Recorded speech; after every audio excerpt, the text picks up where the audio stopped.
side into the end zone. Oh, Fitz caught it! Touchdown Cardinals! An absolutely perfect throw with two Colts all over Fitz. Fitz caught it and breaks the tackle. He got it. One-handed catch by Fitz. Is caught. Fitzgerald leads. Fitzgerald. Fitzgerald money going deep. Fitz is there. He caught it. Hook down.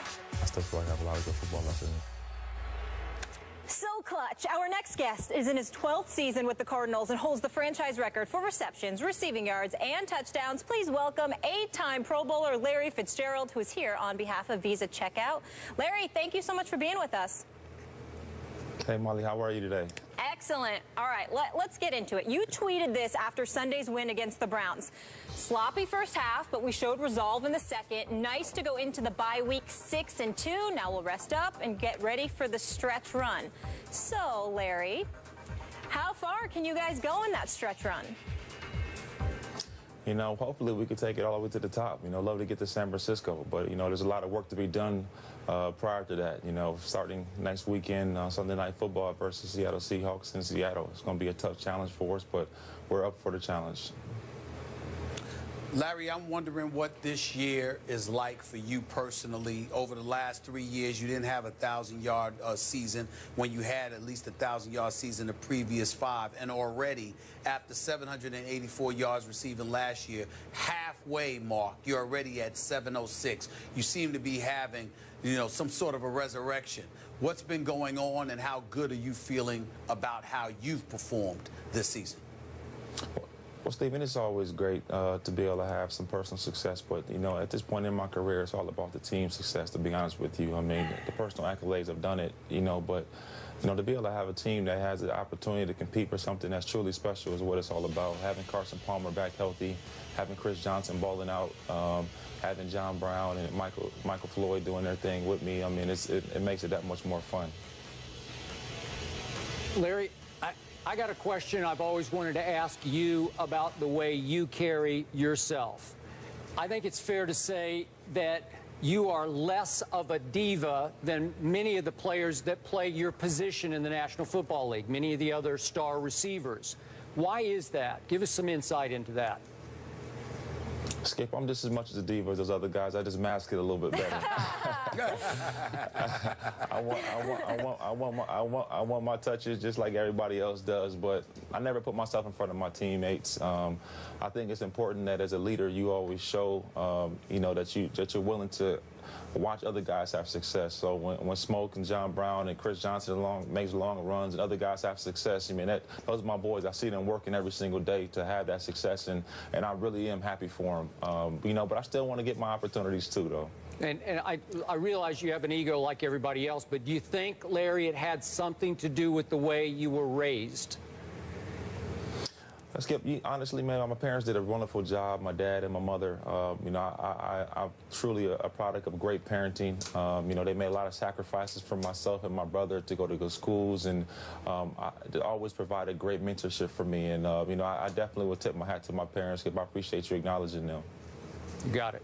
Absolutely. Absolutely. We can't help but acknowledge your dad, how wonderful he's been to all of us in this business. But let me get back to you. You know, just looking at, I remember, and I'll share this with Skip and Molly, the last time that I saw you in person play, I was at a game at MetLife Stadium, December 2nd, 2012. And the reason why I bring that up, Larry Fitzgerald, is because it is the most horrific experience that I've ever had as a reporter covering a football game. The quarterback was Ryan Lindley. No disrespect, but he is somebody that I felt should have been banned from ever quarterbacking again. He went like 10 for 31 for like 72 yards. I counted at least 5 times when you were open, and they couldn't find you. And it was just so bad that I thought that you might contemplate retiring at the end of that season. I want to know what has inspired you to continue going, to get to this point where you're able to have the kind of season that you're having, because considering Arizona's struggles with finding a quarterback, you know, with the exception of Carson Palmer, of course, because now he's healthy.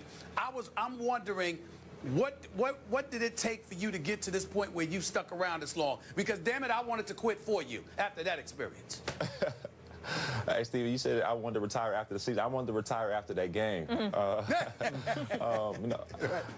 No, honestly, when you have a quarterback that is as talented as Carson, he means as much to us as Tom Brady means to the New England Patriots, as much as Cam Newton means to the Carolina Panthers, as much as Aaron Rodgers means to the Green Bay Packers. That's what Carson Palmer means to us. And as far as Carson takes us, as far as we're going to go, we understand that.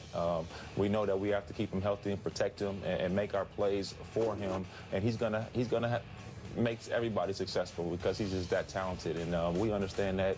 We know that we have to play good football down the stretch, but in terms of my mentality, you never can have that defeatist mentality. No matter if it's good, bad, or indifferent, you understand that you have an ability. You have to believe in your ability on the good days and the bad days. That's what confidence is all about. So why, in your eyes, as his favorite receiver, is Carson Palmer so good? Explain to us, give us insight into what makes him as good as you believe he is. Well, Skip, most guys, when they get injured after the season, they go on IR. You don't really see them too much. They go rehab in San Diego or Dallas or Miami or whatever they go rehab. Carson Palmer rehabbed in Arizona at our facility every single day. So when we were going through our game plan, Carson was there. When we were watching tape, Carson was there. He was involved in every single day-to-day operation. Only thing he did not do was go out into the practice field. But from a mental standpoint, he was with us. And I think that really helped, him in terms of really understanding what Coach Arians was expecting of him. And it really just made everybody just love him that much more because he didn't have to be there. He didn't have to be watching tape and doing the things he was doing, but he was dedicated to us and wanted the best for us, even though he couldn't be on the field with us. So when we got back together in the offseason, everybody was on the same page. Larry, I want to transition real quick to a defense that's ranked 5th against the pass. It's a top 10 defense. We've heard the names, Calais Campbell, Patrick Peterson and the crew, Powers and others. But I got to give some love to Tyrann Mathieu, the Honey Badger, because I got to tell you, he's second on the team in tackles. We all know about his checkered pass at LSU. There seems to have been like I don't know what to call it, but boy, does this kid deserve a lot of credit. He's always around the football. We knew that coming out of LSU. He can really play the game, but it seems to me like he's really grown up, to piggyback off of Skip, on the field as well as off the field. I want you to talk about him for a quick second and talk about the impact yourself, Bruce Arians, the whole Cardinals organization has had, because I think this kid is really special and we need to take a moment to give him some love. Well, Stephen, I think a lot of times this happens is when people evaluate guys, they say, oh, he did this, he made a mistake. How many people do you know that have never made a mistake before? There's nobody out there. Tyrann's one of the most special individuals you'll ever be around. His dedication and attitude is infectious among our locker room. He's a young guy, but he is definitely one of our true leaders in our team. We love his passion, we love his energy, we love his charisma, everything he brings to this ball club.